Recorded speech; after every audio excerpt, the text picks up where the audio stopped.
Oke, cek.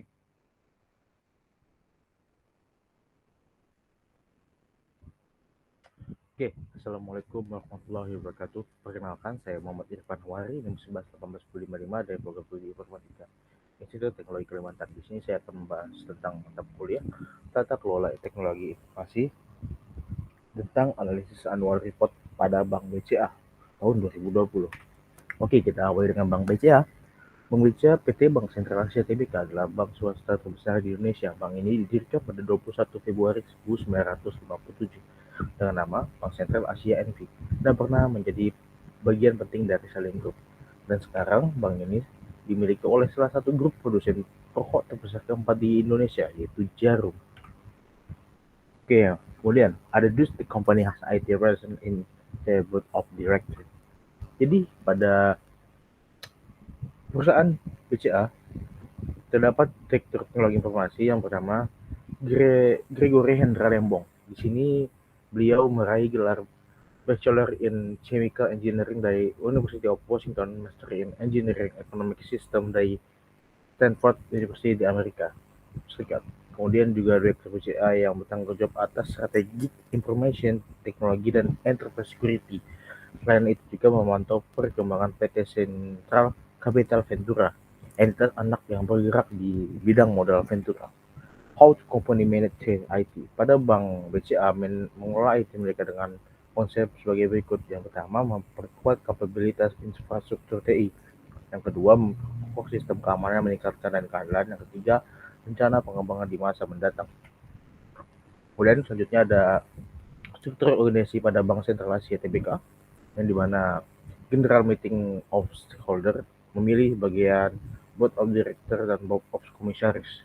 Dan Information Teknologi Direktur sendiri dibawahi oleh Deputy Resident Director. Selanjutnya, is the business and IT align. Bisnis pada Bank BCA sangat selaras dengan TI dikarenakan segala proses transaksi dan layanan diperlukan banyak dilakukan secara daring atau online, maka dari itu peran TI sangat penting dalam perjalanan bisnis. Selanjutnya, what alignment strategy that they use is it mentioned in the annual report.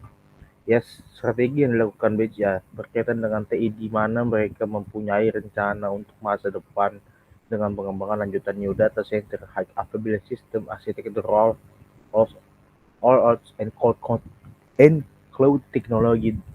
Dalam menghadapi perkembangan saat kerja baru di era new normal, BCA mengembangkan kajian mengenai proses kerja yang lebih fleksibel dan berbasis digital prosedur work from anywhere, di mana pegawai bisa bekerja dimanapun, kapanpun, sesuai waktu dan tempat yang mereka inginkan tanpa harus terpaku di kantor. Selanjutnya, did they use any framework for their IT governance explain? Ya, framework yang dilakukan untuk mengatur tata kelola manajemen pada perusahaan BCA bersifat GCG, yang dimana seperti gambar di bawah, dari struktur tata kelola BCA masuk ke laporan pelaksanaan tata kelola, kemudian masuk ke implementasi dengan penerapan prinsip-prinsip tata kelola, kemudian ke penilaian tata kelola, kemudian kembali lagi ke pemantauan dan evaluasi. What kind of management activity are there in company? Jadi aktiviti untuk pada Bank BCA ini, mereka mempersiapkan untuk masa yang akan mendatang. Pengembangan kapabilitas dan kapasitas dari TI terus dilakukan peningkatan kemampuan karyawan di bidang IT atau TI. Inisiatif yang direncanakan di tahun 2021 ini mencakup pengembangan lanjutan new data center, high availability system, arsitektur rollouts, and cloud teknologi. Sehubungan dengan perhatian bank yang besar terhadap teknologi keamanan, BCA akan terus meningkatkan SDM baik di dalam TI maupun di seluruh organisasi dengan memberikan edukasi dan meningkatkan awareness selalu melalui video, email, e-learning maupun rapat koordinasi. They use any framework for the kemudian they use framework the IT management explain. BCSD menerapkan prinsip praktik tata kelola perusahaan baik pada seluruh jenjang organisasi. Pelaksanaan GCG berpedoman pada nilai transparansi, akuntabilitas, pertanggungjawaban, independensi, dan kewajaran. Kemudian masuk ke strategi map, di mana Pada strategi ini mulai dari bawah, yaitu learning and growth perspective, ya, dimana mempelajari pertumbuhan dan lainnya dari sudut pandang human capital, information capital, organization capital, kemudian naik ke internal perspektif, yang di sini ada perspektif dari operation management proses, customer management proses, innovation proses, regulatory and social proses. Kemudian masuk ke customer proses, yang dimana pada customer value proportion bersih price, quality, availability, selection, functional service, partnership, and brand.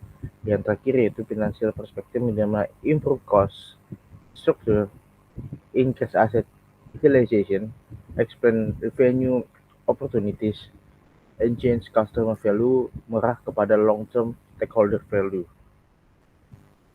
Yang kemudian ada IT balance scorecard, di mana pada IT balance scorecard ini strategi tata kelola BC disusun dengan berdasarkan kerangka kerja tata kelola perusahaan yang baik, kemudian masuk ke proses mematuhi regulasi dari regulator kebijakan internal, menyempurnakan kebijakan tata kelola perusahaan yang baik. Kemudian improvement, ada update pedoman tata kelola negasi. Yang kedua, memperbarui kebijakan terkait tata kelola perusahaan yang baik. Yang ketiga, implementasi pemutahiran situs web pada bagian tata kelola perusahaan, sistem perusahaan anak. Implementasi ACS, sosialisasi tata kelola perusahaan yang baik. Kemudian masuk ke pemantauan, evaluasi tata kelola perusahaan yang baik, evaluasi proses kebijakan transaksi, afiliasi dan transaksi benturan kepentingan. Yang keempat, evaluasi situs web BCA tata kelola perusahaan. Yang keempat, pemantauan hasil penelitian tata kelola perusahaan dari asesor eksternal. Sekian presentasi saya tentang review annual report dari Bank Sentral Asia tahun 2020. Sekian, terima kasih. Wassalamualaikum warahmatullahi wabarakatuh.